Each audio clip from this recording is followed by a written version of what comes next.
الشیطان الرجیم بسم اللہ الرحمن الرحیم هل أتى على الإنسان حين من الدهر لم يكن شيئا مذكورا إنا خلقنا الإنسان من نطفة أمشاج نبتليه فجعلناه سميعا بصيرا إنا هديناه السبيل إما شاكرا وإما كفورا إنا أعتدنا للكافرين سلاسل وأغلالا وسعيرا إن الأبرار يشربون من كأس كان مزاجها كافورا عين يشرب بها عباد الله يفجرونها تفجيرا يوفون بالنذر ويخافون يوما كان شره مستطيرا ويطعمون الطعام على حبه مسكينا ويتيما وأسيرا إنما نطعمكم لوجه الله لا نريد منكم جزاء ولا شكورا إنا نخاف من ربنا يوما عبوسا قمطريرا فوقاهم الله شر ذلك اليوم ولقاهم نضرة وسرورا وجزاهم بما صبروا جنة وحريرا متكئين فيها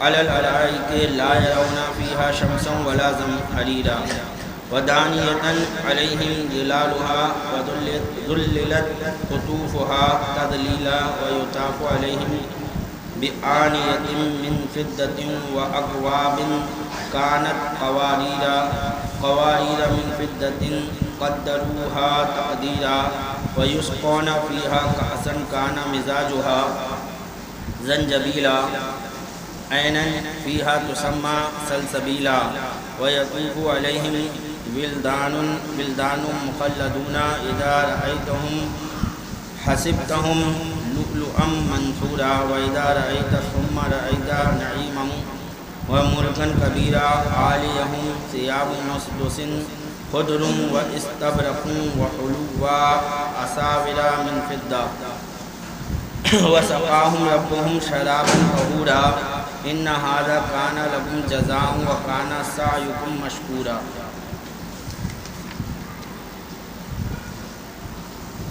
یہ سورہ دہر ہے جو مدینہ شریف میں نازل ہوئی. اللہ تبارک و تعالی ارشاد فرماتا ہے اللہ کے نام سے شروع جو نہایت مہربان رحم والا. بے شک آدمی پر ایک وقت وہ گزرا کہ کہیں اس کا نام بھی نہ تھا، یعنی انسان کا وجود بھی نہ تھا. بے شک ہم نے آدمی کو پیدا کیا ملی ہوئی منی سے کہ وہ اسے جانچے تو اسے سنتا دیکھتا کر دیا. یعنی اللہ تعالیٰ نے انسان کو سننے والا اور دیکھنے والا بنایا. سمیع و بصیر کا لفظ اللہ تعالیٰ نے قرآن میں ارشاد فرمایا. دیکھیے ہم لوگ جو کہتے ہیں کہ اللہ تبارک و تعالیٰ کے رسول غیب داں ہیں، اللہ کے رسول غیب جاننے والے ہیں، تو وہابی کہتے ہیں کہ تم نے شرک کر دیا. تو ہم ان سے یہ پوچھتے ہیں کہ شرک کیسے کر دیا؟ تو کہتے ہیں اللہ بھی غیب جانتا ہے، تم نے اللہ کے رسول کے بارے میں بھی کہہ دیا غیب کا جاننے والے ہیں، تو اللہ کی صفت کے ساتھ رسول کی صفت کو متصف کر دیا، اس لیے یہ شرک ہو گیا. شرک کے معنی پہلے آپ سمجھ لیں. شرک کہتے کسے ہیں؟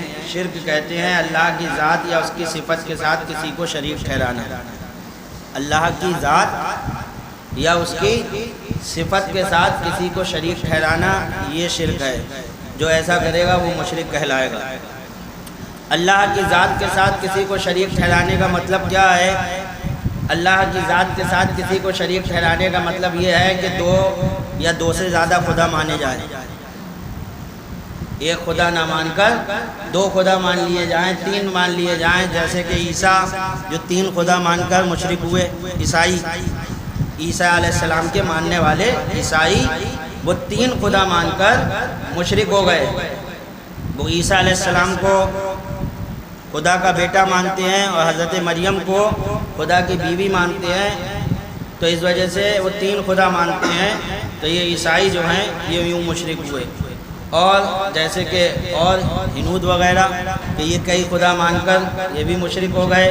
تو یہ ہوتا ہے ذات میں شریک ٹھہرانا. اور صفت میں شریک ٹھہرانے کا مطلب یہ ہے کہ جیسے اللہ کی صفت ہے ویسے ہی صفت غیر خدا کے لیے مان لی جائے. جیسے کہ غیب کا جاننے والا اللہ تبارک و تعالیٰ غیبوں کا جاننے والا ہے، لیکن اللہ جو غیب جانتا ہے تو اس کو جو غیب ہے وہ غیب ذاتی ہے، کسی کا دیا ہوا نہیں ہے. اللہ کا غیب کسی کا دیا ہوا نہیں ہے، ذاتی ہے. ذاتی غیب یہ اللہ ہی کو حاصل ہے، کسی اور کو یہ نہیں ہو سکتا. خود بخود ہونا بغیر اللہ کے دیے خود بخود ہونا یہ اللہ کا خاصہ ہے غیب. تو ایسا غیب اگر ہم کسی کے بھی لیے مانیں گے تو مشرک ہو جائیں گے. یعنی ایسا غیب جو کسی نے نہیں دیا بلکہ خود بخود حاصل ہو گیا، اگر ایسا غیب ہم کسی کے لیے مانیں، کسی نبی کے لیے مانیں، کسی ولی کے لیے مانیں تو وہ یقیناً مشرک ہو جائیں گے. اگر ہم کہیں کہ نبی کو غیب کا علم خود بخود ہے، ذاتی طور پر حاصل ہے، تو یقیناً مشرک ہو جائیں گے. ایسا کہنے والا مشرک ہوگا. اگر کسی ولی کے لیے کہیں تب بھی مشرک ہوں گے. لیکن نہیں، ہم لوگ جو کہتے ہیں کہ رسول کو غیب کا علم ہے، ہم کہتے ہیں یہ عطائی ہے، دیا ہوا ہے. یہ دیا ہوا غیب کا علم اگر ہم یہ خدا کے لیے مان لیں تو ہم کافر ہو جائیں گے. یہ دیا ہوا علم غیب جو اللہ کے رسول کو ملا ہے، عطائی ہے، کسی ان کا اپنا نہیں بلکہ اللہ کا دیا ہوا ہے. اگر ہم یہ کہیں کہ رسول کو جو عطائی علم غیب ہے یہی عطائی علم غیب اللہ کو بھی ہے تو ہم کافر ہو جائیں گے، کیونکہ اللہ کو عطائی نہیں ہے، کس نے دیا؟ تو پتہ چلا رسول کے علم ہے اور اللہ کے علم میں زمین و آسمان کا فرق ہے. تو مشرک کہاں سے ہو جائیں گے؟ جیسے اللہ کی صفت ہے، اگر وہی صفت ہم کسی بندے کے لیے غیر خدا کے لیے ثابت کریں گے تب مشرک ہوں گے نا. ہم تو ویسے ہی ثابت کر نہیں رہے. اللہ کا علم غیب کے مقابلے میں نبی کا علم غیب کہاں رہا؟ وہ ذاتی ہے اور یہ عطائی ہے. تو زمین و آسمان کا فرق ہو گیا.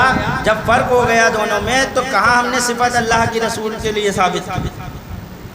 اور اگر ایسے مانو گے تو ہم کہتے ہیں اللہ دیکھتا ہے، اللہ سنتا ہے، یہ بھی تو اللہ کی صفت ہے. اللہ کی صفت دیکھنا ہے، اللہ دیکھتا ہے. اللہ کی صفت سننا ہے، اللہ سنتا ہے. اب بولو اللہ فرما رہا ہے کہ انسان دیکھتا اور سنتا ہے.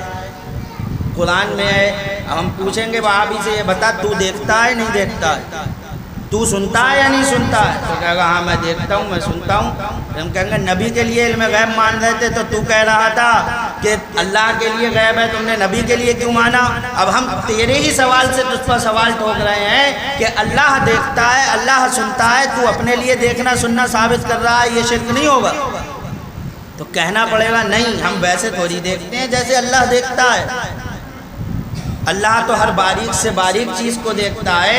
اندھیرے اجالے اس کا اس کے لیے کوئی فرق نہیں ہے. وہ اندھیرے میں بھی دیکھتا ہے، اجالے میں بھی دیکھتا ہے. قریب اور دور کا کوئی فرق نہیں ہے. وہ جتنا قریب سے دیکھتا ہے اتنا ہی دور کا دیکھتا ہے. اور پھر اس کا دیکھنا وہ ذاتی ہے، اس کو کسی نے یہ دیا نہیں ہے. یہ طاقت دیکھنے کی اس کو کسی نے دی نہیں ہے، سننے کی طاقت اس کو کسی نے دی نہیں ہے. اور انسان کو دیکھنے کی طاقت اور سننے کی طاقت یہ اللہ نے عطا کی.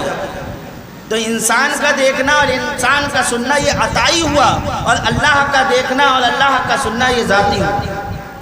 تو یہ بھی فرق ہو گیا. تو جب فرق ہو گیا تو مشرک نہیں ہوئے. تو ہم نے کہا جب یہاں مشرک نہیں ہوئے تو وہاں مشرک کیسے ہو جائے؟ جو فرق تو یہاں ثابت کر رہا ہے وہی فرق وہاں پر بھی ثابت کیا جائے گا کہ جس طرح انسان دیکھتا اور سنتا ہے، لیکن انسان کو دیکھنے والا اور سننے والا کہنے کی وجہ سے کوئی مشرک نہیں ہوتا، بلکہ اللہ خود کہہ رہا ہے کہ اللہ تعالیٰ نے انسان کو دیکھنے والا اور سننے والا بنایا. تو کہتا ہے اللہ کے علاوہ کسی سے مت مانگو. مانگنا بھی اللہ ہی سے چاہیے، اللہ کے علاوہ کسی سے نہیں مانگنا چاہیے. تو ہم پوچھتے ہیں یہ کہاں لکھا ہے؟ کہاں یہ بات لکھی ہے کہ اللہ کے علاوہ کسی سے مت مانگو؟ اور ایسے مانگنے سے آدمی مشرک ہو جائے گا. ہرگز آدمی جو ہے مانگنے سے ایسے مشرک نہیں ہوگا، ورنہ مانگتا کون نہیں ہے؟ یہ بتا، تو اپنی بیوی سے جا کر مانگتا ہے کہ کھانا دے دو، تو یہ مانگنا نہیں ہے کیا؟ مانگنا تو مانگنا ہے بھائی، کچھ بھی مانگ لو. گھر پہ بیٹھ کر کہا بیگم کھانا دو، تو کیوں مانگا؟ یہ مانگا اللہ کے، ابھی کہہ رہا تھا اللہ کے علاوہ کسی سے مت مانگو. اب کھانا جو ہے اپنی بیوی سے مانگ رہا ہے، اپنے بچوں سے کہہ رہا ہے لا پانی دے دو. تو یہ سب کچھ مانگنا، پتہ یہ چلا کہ مانگنا یہ جو ہے غلط نہیں ہے دوسروں سے، لیکن کسی کو خدا جان کر مانگنا یہ غلط ہے. ہم جو ہے مانگ رہے ہیں اللہ والوں سے، تو اللہ جان کر تھوڑی مانگ رہے ہیں، اللہ والا جان کر مانگ رہے ہیں. تو اللہ والا جان کر مانگنا یہ غلط نہیں ہے، بلکہ کسی کو اللہ جان کر مانگنا یہ غلط ہے. اگر ہم کسی کو اللہ سمجھ کر مانگیں گے تو مشرک ہو جائیں گے، ورنہ تو دنیا مانگتی ہے ایک دوسرے سے. صرف مانگ لینے سے کوئی مشرک نہیں ہوتا. تو یہ بات واضح ہو گئی کہ ان کے کھوپڑیوں میں عقل ہی نہیں ہے، کھوپڑیوں میں عقل نہیں ہے. اسی لیے جو ہے کسی شاعر نے کہا ہے جو عشق نبی چھوڑ کر پڑھتا ہے بخاری، آتا ہے بخار اس کو بخاری نہیں آتی. ان کے عشق نبی ہے ہی نہیں ان کے دلوں میں. پوری بخاری شریف پڑھی تھا انہوں نے. تو عشق نبی چھوڑ کر بخاری پڑھو گے تو بخار تو آئے گا، لیکن بخاری تمہارے سمجھ میں نہیں آئے گی. تو یہاں پر اللہ تعالیٰ نے انسان کے تعلق سے فرمایا کہ ہم نے انسان کو سمیع بصیر بنایا، سننے والا اور دیکھنے والا بنایا. بے شک ہم نے اسے راہ بتائی، یا حق مانتا یا ناشکری کرتا. بے شک ہم نے کافروں کے لیے تیار کر رکھی ہے زنجیریں اور توق اور بھڑکتی آگ. بے شک نیک پئیں گے اس جام میں سے جس کی ملونی کا کافور ہے. وہ کافور کیا ایک چشمہ ہے جس میں سے اللہ کی نہایت خاص بندے پئیں گے اپنے محلوں میں. اسے جہاں چاہیں بہا کر لے جائیں گے، اپنی منتیں پوری کرتے ہیں. یعنی یہ جو ہے جام جن کو ملے گا انہیں ملے گا جن کو اللہ تبارک و تعالیٰ نے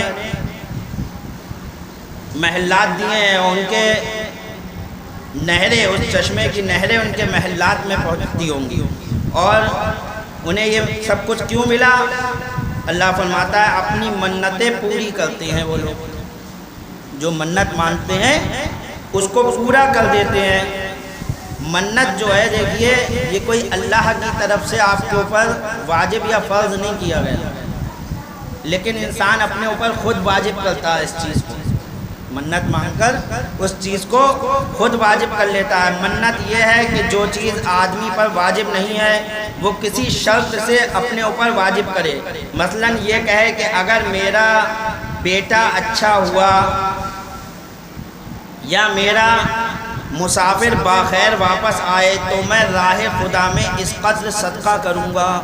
یہ دعا مانگ لی کہ میرا بیٹا اچھا ہو گیا تو میں 100 روپے راہ خدا میں خرچ کروں گا. اگر میرا جو سفر کو شوہر گیا ہوا ہے وہ واپس آ جائے تو میں 2 رکعت نفل ادا کروں. تو یہ واجب تو نہیں تھا اس کے اوپر، اب وہ کام پورا ہو گیا، اب وہ چیز اس کے اوپر واجب ہو گئی. جو کہا ہے اس کو پورا کرو. تو اللہ تعالیٰ ان کی تعریف فرما رہا ہے کہ یہ وہ لوگ ہیں جو اپنی منتیں پوری کرتے ہیں. جو فرض ہے وہ تو کر ہی رہے ہیں، 5 وقت کی نماز میں نے فرض کی وہ تو کر رہے ہیں. اس کے علاوہ اپنی طرف سے جو منتیں مان لیتے ہیں یہ اس کو بھی بخوبی انجام دیتے نظر آتے ہیں. جو میں نے ان کو اوپر نہیں کیے تھے انہوں نے خود کرے، پھر بھی اپنی منتیں پوری کرتے ہیں اور اس دن سے ڈرتے ہیں جس کی برائی پھیلی ہوئی ہے، اور کھانا کھلاتے ہیں اس کی محبت پر مسکین اور یتیم اور اسیر کو. یہ آیت اصل میں حضرت علی رضی اللہ تعالیٰ عنہ کے حق میں نازل ہوئی. یعنی ایسی حالت میں جبکہ خود انہیں کھانے کی حاجت و خواہش ہو. اور بعض مفسرین نے اس کے یہ معنی لیے ہیں کہ اللہ تعالیٰ کی محبت میں کھلاتے ہیں. شان نزول بتا رہے ہیں کہ یہ آیت حضرت علی مرتضیٰ رضی اللہ تعالیٰ عنہ اور حضرت فاطمہ رضی اللہ تعالیٰ عنہ اور ان کی کنیز فضہ کے حق میں نازل ہوئی. حسنین کریمین رضی اللہ تعالی عنہما بیمار ہوئے. حضرت امام حسن اور حضرت امام حسین یہ بیمار ہو گئے. ان حضرات نے ان کی صحت پر 3 روزوں کی نذر مانی. تو حضرت علی نے اور حضرت فاطمہ نے یہ دعا مانگی، یا اللہ ہمارے بچے ٹھیک ہو جائیں گے تو ہم 3 دن روزہ رکھیں گے۔ اللہ تبارک تعالیٰ نے حضرت امام حسین اور حضرت امام حسن کو شفا عطا فرمائی اور وہ ٹھیک ہو گئے۔ تو حضرت علی اور حضرت فاطمہ اور حضرت فضہ انہوں نے 3 دن روزہ رکھا۔ اللہ تعالیٰ نے صحت دی، نظر کی، وفا کا وقت آیا، سب صاحبوں نے روزے رکھے۔ حضرت علی مرتضیٰ رضی اللہ تعالیٰ عنہ ایک یہودی سے 3 سا چول آئے، آپ کے پاس تھا تو کچھ نہیں اس وقت، تو ادھار ایک یہودی کے پاس گئے اور ادھار 3 سا جو لے کر آئے، اور 1 سا روز کے حساب سے 3 دن کا وہ انتظام تھا کہ روزہ اس سے افطار کر لیا جائے گا، تینوں دن کے وہ جو لے کر آئے۔ حضرت خاتون جنت نے ایک ساتھ تینوں دن پکایا، لیکن جب افطار کا وقت آیا اور روٹیاں سامنے رکھی تو ایک روز مسکین آیا، جب کھانے کا وقت آیا تبھی دروازے پر مسکین آ گیا افطار کے وقت کہ میں بھوکا ہوں، مجھے کچھ کھانے کے لیے دے۔ سب اٹھا کر اسے دے دیا اور پانی پی کر روزہ افطار کر لیا۔ ایک روز یتیم آیا، دوسرا دن ہوا، پھر افطار کا وقت ہوا، پھر کھانے کے لیے بیٹھے تو یتیم آ گیا کہ میں یتیم ہوں، بھوکا ہوں، مجھے کچھ کھانے کو دو۔ پھر آپ نے پانی سے افطار کیا اور سب کچھ اس یتیم کو دے دیا۔ یہ وہ لوگ ہیں کہ جن کو خود ضرورت تھی، حاجت تھی۔ آج آدمی کے پاس ہوتے ساتھے نہیں کرتا ہے، کسی غریب کی مدد کرنا چاہے تو ہوتے ساتھے نہیں کرتا، اور ان کے پاس نہیں تھا تب بھی کی، حالانکہ خود بھوکے تھے، خود ادھار مانگ کر لائے تھے، لیکن راہ خدا میں دے دیا۔ اور ایک روز اسیر آیا اور تینوں روز یہ سب روٹیاں ان لوگوں کو دے دی گئیں اور صرف پانی سے افطار کر کے اگلا روزہ رکھ لیا گیا۔ تو اللہ تعالیٰ نے ان کا ذکر قرآن میں فرمایا، قرآن میں ان کی تعریف فرمائی اور فرمایا اور کھانا کھلاتے ہیں اس کی محبت پر مسکین اور یتیم اور اسیر کو، ان سے کہتے ہیں ہم تمہیں خاص اللہ کے لیے کھانا دیتے ہیں، تم سے کوئی بدلہ یا شکر گزاری نہیں مانگتے، بے شک ہمیں اپنے رب سے ایک ایسے دن کا ڈر ہے جو بہت ترش نہایت سخت ہے، تو انہیں اللہ نے اس دن کے شر سے بچا لیا۔ خوشخبری سنا دی کہ اللہ تعالیٰ نے حضرت علی، حضرت فاطمہ اور حضرت فضہ ان کو جو ہے اس دن کے شر سے بچا لیا۔ اس دن ان پر کوئی خوف نہیں ہوگی، کوئی پریشانی نہیں ہوگی، اور انہیں تازگی اور شادمانی دی، اور ان کے صبر پر انہیں جنت اور ریشمی کپڑے صلہ میں دیے۔ جنت میں تختوں پر تکیہ لگائے ہوں گے، نہ اس میں دھوپ دیکھیں گے، نہ دھوپ ہوگی اور نہ ٹھنڈ ہوگی، آرام سے ریشمی کپڑے پہن کر اور تکیہ لگائے بیٹھے ہوں گے، اور اس کے سائے ان پر جھکے ہوں گے، یعنی پیڑوں کے سائے جھکے ہوں گے، اور اس کے گچھے جھکا کر نیچے کر دیے گئے ہوں گے، اور ان پر چاندی کے برتنوں اور کوزوں کا دور ہوگا جو شیشے کے مثل ہو رہے ہوں گے، کیسے شیشے چاندی کے۔ یہ سب کچھ جو ہے ان کے انعامات اللہ تعالیٰ فرماتا ہے ملیں گے کہ چاندی کے کوزے ہوں گے، اور چاندی کے کوزے بھی کیسے کہ فرماتا ہے شیشے کے مثل ہوں گے، بالکل اندر کا اس میں شفاف جو کچھ بھی ہوگا چاندی کا برتن، لیکن اندر کا صاف دکھائی دیتا ہوگا۔ ساقیوں نے انہیں پورے اندازے پر رکھا ہوگا، دینے والے نے جو دیے ہوں گے، ساقی پلانے والے لوگ، تو اس میں جو بھی دیا ہوگا پینے کے لیے، تو ایسا نہیں ہے جیسے ہم یہاں پر کسی سے پانی مانگے تو کوئی زیادہ لے آتا ہے، کوئی کم لے آتا ہے تو ہم کہتے ہیں اور لے کر آؤ، کبھی زیادہ لے آتا ہے ہم کہتے ہیں پیچھو کے بچ گیا۔ ایسا نہیں ہے، وہاں کے غلمان کا یہ خاصہ ہوگا، جب آپ پانی یا اور کچھ پینے کے لیے مانگو گے تو وہ آپ کو اتنا ہی دیں گے جتنا آپ پی سکو، نہ اتنا سا کم نہ اتنا سا زیادہ، پورا ناپ کے ہوگا کہ آپ کا اسی میں ہی پیٹ بھر جائے گا۔ تو فرمایا ساقیوں نے اسے پورے اندازے پر رکھا ہوگا، اور اس میں وہ جام پلائے جائیں گے جس کی ملونی ادرک ہوگی۔ وہ ادرک کیا ہے؟ جنت میں ایک چشمہ ہے جسے سلسبیل کہتے ہیں، وہ ایک چشمہ ہوگا جو اس میں ملا ہوگا، اس کی آمیزش سے شراب کی لذت اور زیادہ ہو جائے گی، یعنی یہ اس میں ملی ہوئی ہوگی۔ مقربین تو خالص اسی کو پئیں گے اور باقی اہل جنت کی شرابوں میں اس کی آمیزش ہوگی۔ یہ چشمہ زیر عرش ہے، جنت عدن ہوتا ہوا تمام جنتوں میں گزرتا ہے، اور اس کا نام کیا ہے؟ سلسبیل۔ سلسبیل اسی کا نام ہے جس کی 2 بوند ہیں۔ اعلیٰ حضرت نے فرمایا جس کی 2 بوند ہیں، کوثر و سلسبیل ہے وہ رحمت کا دریا ہمارا نبی، وہی یہ سلسبیل ہے، وہی چشمہ ہے جس کا ذکر یہاں قرآن میں آیا۔ وہ ادرک کیا ہے؟ جنت میں ایک چشمہ ہے جسے سلسبیل کہتے ہیں، اور ان کے آس پاس خدمت میں پھریں گے ہمیشہ رہنے والے لڑکے جو غلمان ہوں گے، وہ ہر وقت خدمت میں موجود رہیں گے۔ جب تو انہیں دیکھے تو انہیں سمجھے کہ موتی ہیں بکھرے ہوئے، یعنی ان غلمانوں کی، ان لڑکوں کی خوبصورتی کا عالم یہ ہوگا کہ اتنے خوبصورت ہوں گے، جب ان کے چہروں کو دیکھو گے تو ایسا لگے گا موتی بکھیر کے رکھ دیے کسی۔ وہ غلام جو ہوں گے جنت کے، وہ اتنے خوبصورت ہوں گے۔ تو فرماتا ہے اللہ تعالیٰ جب تو انہیں دیکھے تو انہیں سمجھے کہ موتی بکھرے ہوئے، اور جب تو ادھر نظر اٹھائے ایک چین دیکھے اور بڑی سلطنت، بہت بڑی اللہ تمہیں جنت میں سلطنت عطا کرے گا، بادشاہت عطا کرے گا جنت میں۔ کتنی بڑی سلطنت ہے وہ بھی سنتے چلو تفسیر میں۔ جس کی حد و نہایت نہیں، نہ اس کو زوال نہ جنتی کو وہاں سے انتقال۔ وسعت کا یہ عالم کہ ادنا مرتبے کا جنتی جب اپنے ملک میں نظر کرے گا تو 1000 برس کی راہ تک ایسے ہی دیکھے گا۔ 1000 برس تک آدمی چلتا چلا جائے راستہ ختم نہیں ہوگا، جتنی وہ سلطنت پہ اس کی نگاہ پڑے گی ایسے ہی دیکھتا چلا جائے گا۔ اتنی سلطنت اللہ تعالیٰ سب سے کم درجے کے جنتی کو وہاں عطا کرے گا، وہ سب اس کے انڈر میں ہوگا، جتنے محلات ہوں گے وہاں، جتنے غلمان ہوں گے، جو کچھ بھی ہوگا سب اس کے ہوگا، وہ بادشاہت پوری اس کو۔ بتاؤ دنیا کیا ہے، دنیا کی حقیقت کیا ہے جو اللہ ہمیں جنت میں عطا کرے گا۔ اسی لیے تو کہتے ہیں یہاں تو بس گزار دو اللہ کے حکم سے اور آخرت کی فکر کرو۔ اللہ ہمیں کیسی کیسی نعمتوں سے نواز رہا ہے، کیا کچھ دے رہا ہے جنت میں، لیکن ہم پھر بھی یہاں نمازیں نہیں پڑھیں گے، ہم پھر بھی یہاں داڑیاں کٹا رہے ہیں۔ ذرا اللہ کی نعمتیں تو دیکھو، وہ جنت میں کیسی کیسی نعمتوں سے ہمیں اور آپ کو نواز رہا ہے۔ اللہ تبارک تعالیٰ ہم مسلمانوں کو مستمید عقل سلیم عطا فرمائے۔ تو نظر کرے گا تو 1000 برس کی راہ تک ایسے ہی دیکھے گا جیسے اپنے قریب کی جگہ دیکھتا ہو۔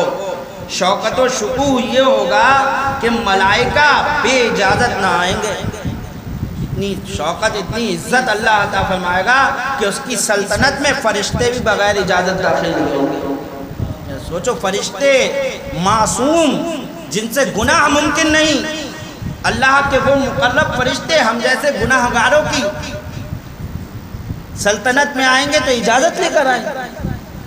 ذرا اپنا مرتبہ تو دیکھو، اللہ تعالیٰ نے کتنا مرتبہ دے دیا، جنت میں کیا کچھ مل جائے گا کہ فرشتے بھی اجازت لے کر آئیں گے۔ اور بڑی سلطنت ان کے بدن پر ہیں قریب کے سبز کپڑے اور قنادیس کے، یہ ریشمی لباس ہیں، ایک باریک ریشمی لباس ہوگا اور ایک موٹا، تو اللہ دونوں کا ذکر فرما رہا ہے کہ اللہ وہ بھی عطا فرمائے گا۔ اور انہیں چاندی کے کنگن پہنائے گئے، اور انہیں چاندی کے کنگن پہنائے گئے، وہاں پر چاندی اور سونے دونوں کے پہنائے جائیں گے، یہاں چاندی کا ذکر ہے۔